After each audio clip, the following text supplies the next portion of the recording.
Bonjour à toutes et tous, salam alaikum très chers et éclairés. Aujourd'hui on va évoquer les finances publiques de la France.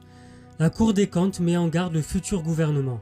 Petit aparté, cette vidéo va servir notamment à ceux qui passent des concours comme la DGFiP, la Banque de France, etc.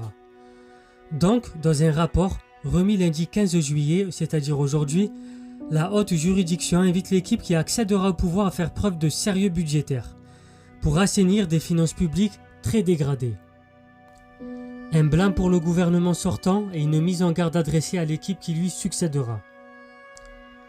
Le rapport diffusé ce lundi dresse un constat sans concession. L'année 2023, souligne-t-il, fut très mauvaise pour les finances publiques, avec un déficit représentant 5,5% du PIB, soit 0,6 points de plus que prévu. Plusieurs facteurs ont joué dans ce dérapage d'une ampleur rare. D'abord, les recettes issues des prélèvements obligatoires se sont tassées, dans des proportions inattendues. Mais le pouvoir en place est également en cause avec des choix entachés de carences.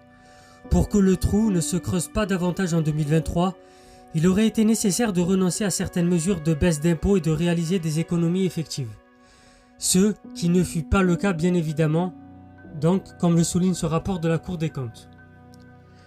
Selon la Cour, abstraction faite de la mise en extinction des dispositifs exceptionnels de soutien pour affronter la crise sanitaire puis l'emballement des prix. Au sein de la zone euro, notre pays fait partie des mauvais élèves, surtout si on le compare à ses principaux partenaires.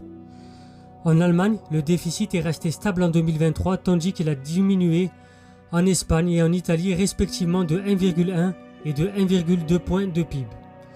On va évoquer dans la deuxième partie les recommandations pressantes de la Cour des comptes. Abonnez-vous, partagez, likez, très chers éclairés.